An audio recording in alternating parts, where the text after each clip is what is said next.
देवर्षि नारद मुनि और माया। आज हम ब्रह्म ज्ञान में देवर्षि नारद मुनि के जीवन की अनकही और अनसुनी कथा पर चर्चा करेंगे कि किस प्रकार एक बार देवर्षि नारद ब्रह्म ज्ञानी होने के बावजूद माया मोह के बंधन में फंसे थे और भगवान श्री कृष्ण ने कैसे उन्हें माया का अर्थ समझाया था। देवर्षि नारद को तो हम सभी जानते ही हैं। कहीं भी आग लगानी हो, मैं यहाँ किसी और आग की नहीं बल्कि मन के ईर्ष्या रूपी आग की बात कर रही हूँ। नारद मुनि हाजिर हो जाते थे, जिनके मुख से हर समय नारायण नारायण की ध्वनि चारों दिशाओं में गूंजती रहती थी। हाथ में वीणा लिए अपने प्रभु भगवान विष्णु के परम भक्त देवर्षि नारद ही तो है। वे वेद और पुराणों के ज्ञाता भी थे। एक बार ग्रंथों का अध्ययन करते समय उनकी नजर माया शब्द पर पड़ी। ये शब्द पढ़कर उनकी समझ में कुछ नहीं आया। उन्होंने अपने मन में कहा कि यह माया क्या है, इस शब्द को तो मैं पहली बार पढ़ रहा हूँ। जब तक मैं इस माया शब्द का अर्थ नहीं जान लेता, मुझे इस ग्रंथ की आगे की पाती समझ में ही नहीं आएंगी।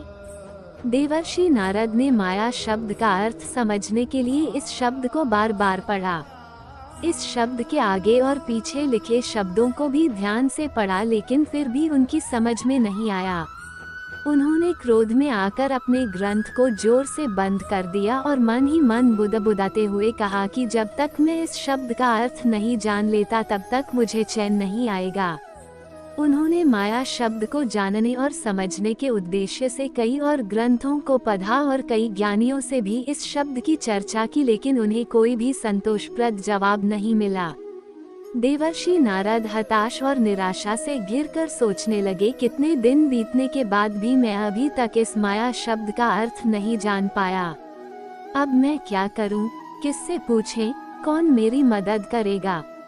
अचानक उन्हें भगवान विष्णु के अवतार भगवान श्री कृष्ण का ख्याल आया। वे तुरंत ही उठकर मुझे श्री कृष्ण के पास जाना चाहिए, ये बुदबुदाते हुए द्वारिकापुरी के लिए चल पड़े, जहां भगवान श्री कृष्ण का निवास स्थान था।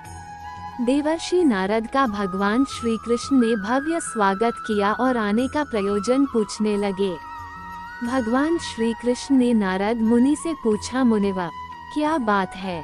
आपके मुखमंडल पर मैं चिंता की लकीरें देख रहा हूँ। इस चिंता को दूर करने में क्या मैं आपकी सहायता कर सकता हूँ? देवर्षि नारद ने कहा, प्रभु, आपने मेरे मन की बात जान ली है। मैं आपके पास एक समस्या के समाधान के लिए ही आया था। भगवान श्री कृष्ण ने कहा, कौन सी समस्या है जो आपको इतना बेचैन कर रही है, मुझे बताइए।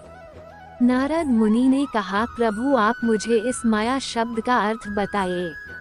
मैं कई दिनों से इस शब्द का अर्थ समझने का प्रयास कर रहा हूँ, लेकिन समझ नहीं पा रहा हूँ। भगवान श्री कृष्ण ने कहा, बस इतनी सी बात। मैं अभी इस शब्द का अर्थ आपको बता देता हूँ, लेकिन इससे पहले आपको मेरे साथ कहीं चलना पड़ेगा। नारद मुनि ने कहा, इस माया शब्द के अर्थ को जानने के लिए मैं आपके साथ कहीं भी चलने के लिए तैयार हूँ। भगवान श्री कृष्ण और देवर्षि नारद जी दोनों एक साथ निकल पड़े। कई कोस रेगिस्तान में चलने के बाद भगवान श्री कृष्ण एक जगह पत्थर पर बैठ गए और नारद जी से कहा, मुनिवर, मुझे प्यास लगी है, क्या आप मेरे लिए थोड़े से पानी का प्रबंध कर सकते हैं? नारद मुनि ने कहा, प्रभु, हम तो माया शब्द के अर्थ को ढूंढने निकले थे, हमें तो वह अभी तक मिली नहीं। भगवान श्री कृष्ण ने कहा, वो भी मिल जाएंगी, पहले आप मुझे पानी तो पिला दीजिए। ये सुनकर नारद मुनि पानी की तलाश में आगे बढ़ने लगे। थोड़ी दूर चलने पर उन्हें एक कुआं दिखाई पड़ा, जहां पर कुछ कन्याएं कुएं से अपने मटके में पानी भर रही थी और पास में ही एक सुंदर कन्या उन लोगों से बातचीत करते हुए हंसी ठिठोली कर रही थी। नारद मुनि ने कुएं के पास आकर कहा, क्या मुझे पानी मिल सकता है? सुंदर कन्या ने नारद मुनि से कहा, जी अवश्य। नारद मुनि को हंसी ठिठोली करने वाली सुंदर कन्या पानी पिलाने लगी। कन्या को देखते हुए देवर्षि नारद जी पानी पीने लगे। पानी पीने के उपरांत भी नारद मुनि सुंदर कन्या को एकटक निहारते जा रहे थे। देवर्षि नारद को अपनी तरफ इस प्रकार निहारते देखकर सुंदर कन्या शर्मा कर अपनी सहेलियों के साथ अपने घर की दिशा में चल पड़ी। उस सुंदर कन्या के पीछे पीछे देवर्षि नारद जी भी चल पड़े। वो उस सुंदरी कन्या की सुंदरता देखकर यहाँ आने का प्रयोजन तक भूल चुके थे। उन्हें ये भी याद नहीं रहा कि भगवान श्री कृष्ण उनका इंतजार कर रहे हैं। वे सब कुछ भूलकर बस एक ही ख्याल में खो गए कि यह बहुत ही सुंदर कन्या है, ये बस मेरी ही पत्नी बनने के योग्य है। यह मुझे हर हालत में पत्नी रूप में चाहिए, नहीं तो मेरा जीवन व्यर्थ है। नारद मुनि ने देखा कि वह सुंदरी कन्या एक घर में प्रवेश कर गई। नारद मुनि भी उस सुंदरी कन्या के पीछे पीछे उसके घर तक पहुंच चुके थे। वहां पहुंचकर नारद जी को पता चला कि वह सुंदरी कन्या उस नगर के राजा की पुत्री है। नारद मुनि उस सुंदरी कन्या के पिता के पास जाकर बोले, राजन, मैं देवर्षि नारद हूँ और आपकी कन्या से विवाह करना चाहता हूँ। राजा ने कहा, यदि मेरी पुत्री ने आपको पसंद कर लिया मैं आप दोनों का विवाह करा दूंगा, लेकिन मेरी एक शर्त है कि आपको विवाह के पश्चात हमारे साथ ही इस नगर में रहना होगा। चूंकि मेरा कोई पुत्र नहीं है, इस कारण मेरी मृत्यु के पश्चात आपको ही इस नगर का राजा बनना पड़ेगा। देवर्षि नारद ने खुशी खुशी यह बात मान ली।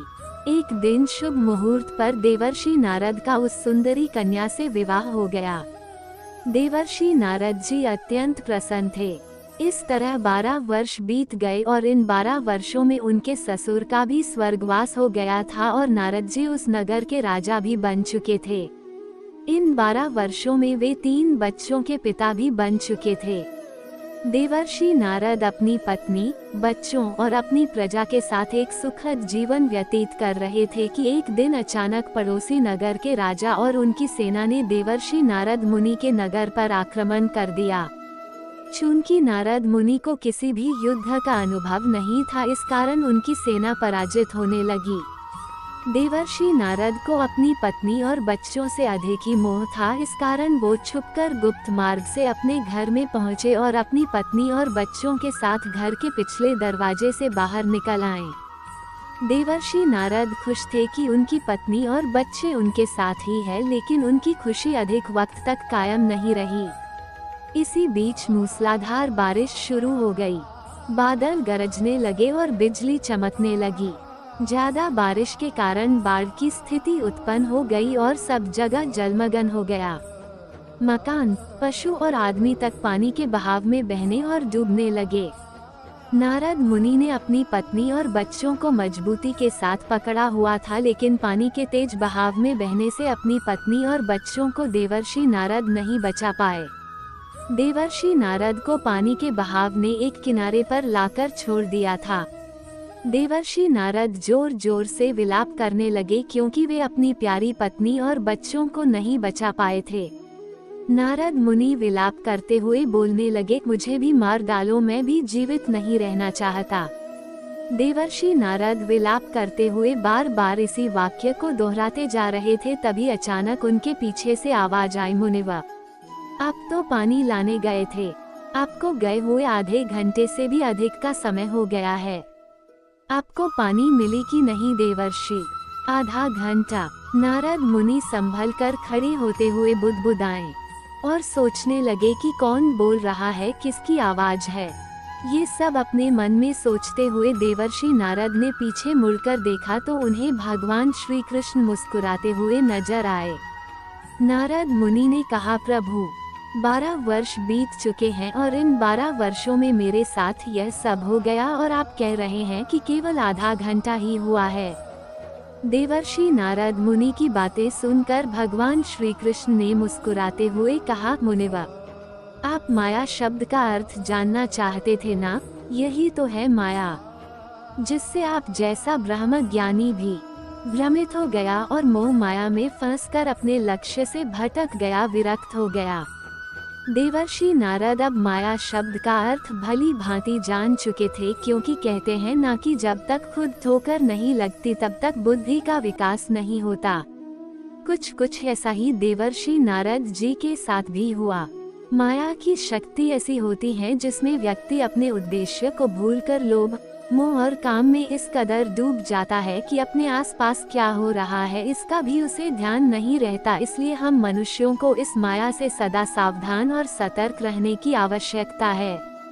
अगर आपको इसी तरह की कहानी अच्छी लगी है तो हमारे YouTube चैनल स्टोरी का खजाना को अभी सब्सक्राइब कर लीजिए और साथ में घंटी को दबाकर ऑल पर सेट कर लीजिए ताकि आने वाली हर एक न्यू कहानियों का नोटिफिकेशन आपको तुरंत मिल जाए।